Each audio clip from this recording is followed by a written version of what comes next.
Hi, everybody. I'm Michelle Lewis with Siouxland District Health Department. And this month for our Child Chip update, I am going to be focusing on our physical health priority. I'm going to be reviewing what our Food and Nutrition Coalition has been up to with one of their recent projects. So on the next slide, we will look at some of the data locally here in Siouxland.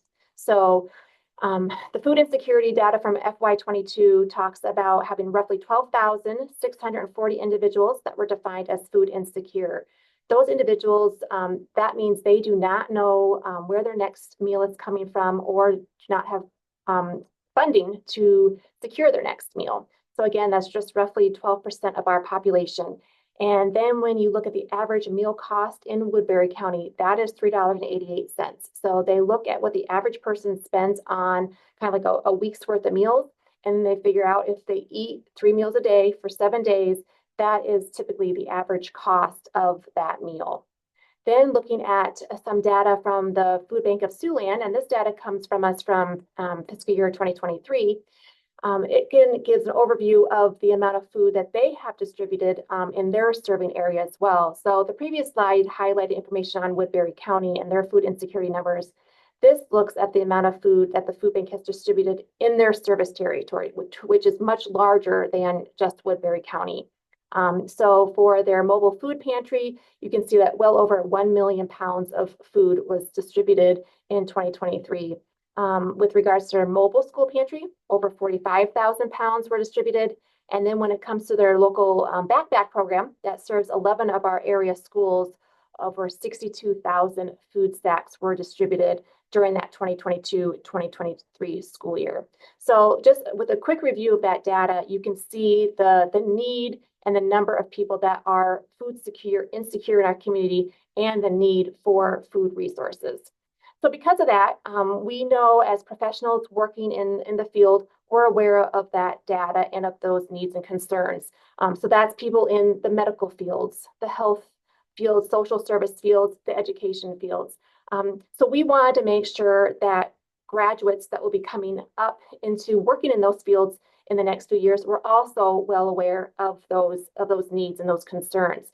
So we partnered with Morningside University, and we held a food poverty type hunger simulation back in October. And as you can kind of see from these photos here, when individuals arrived, they were assigned whether they were in the high income, the middle income, or the low income meal for that evening. The high income were able to gather at tables that had fine china or tablecloth, had nice dinners with salads, meatballs, and pasta, some nice juices.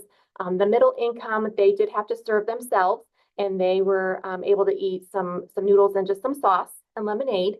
And then the final group was our low income that were not even able to sit around tables, that they sat in chairs, they ate on paper plates, and then were served rice and beans. So the first half of the meeting was just more or less those professionals working in the fields that potentially have food insecure individuals that they work with, whether it's their students or clients. They were able to kind of share what it's like in their real world experiences with these students that might be experiencing working with these individuals in the near future.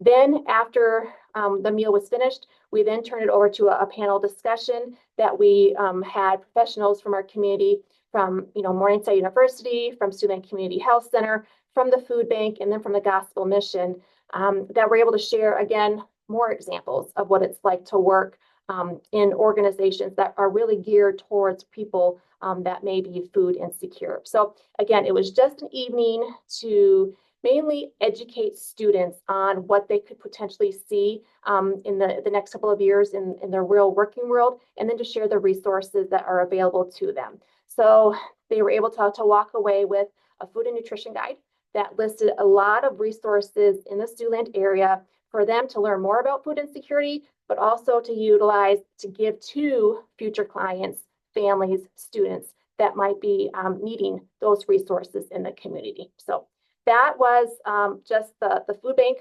simulation that we held, and thank you for your time.